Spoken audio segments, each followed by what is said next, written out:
नमस्कार दोस्तों, मैं सरिता यादव अपने यूट्यूब चैनल पर आप लोगों का स्वागत करती हूँ। आप लोगों के बीच एक बहुत प्यारा सुचर्चा गीत लेकर आई हूँ। कैसा लगा कमेंट बॉक्स में जरूर बताइएगा। कवन फूलवा फूले नाई हरावा, कवन फूल सासुरवा फूले हो। कवन फूलवा फूले नाई हरावा, कवन फूल सासुरवा फूले हो। ए सखी हो कवन फूलवा फूले गुरु के चरनिया की शिष्या सब लोढ़ैया वही हो।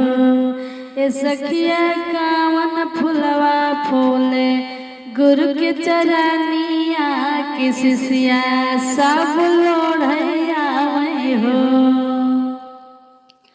करम फूलवा फूले नाई हरावा, धरम फूल ससुरवा फूले हो।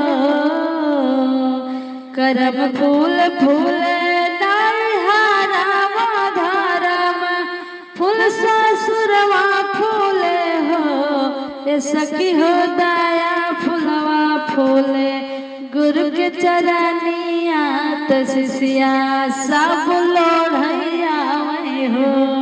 ए सखिया दया फूलवा फूले गुरु के चरनिया त शिष्या सब लोढ़ैया वही हो। कैसन फूलवा फूले नाई हरावा, कैसन फूल ससुरवा लागे हो।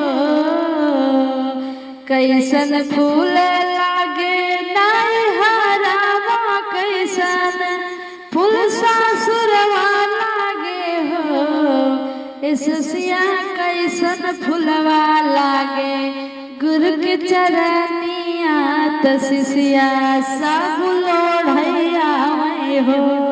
ए सखिया कैसन फूलवा लागे गुरु के चरनिया त शिष्या सब लोढ़ैया वही हो।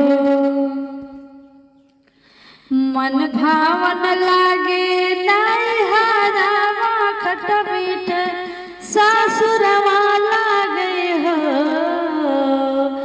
मन भावन लागे नाई हरावा, खट मीठ सासुरवा लागे हो। ए सखिया बड़ा सुख मिले गुरु के चरनिया के शिष्या सब हाथ जोड़े हो।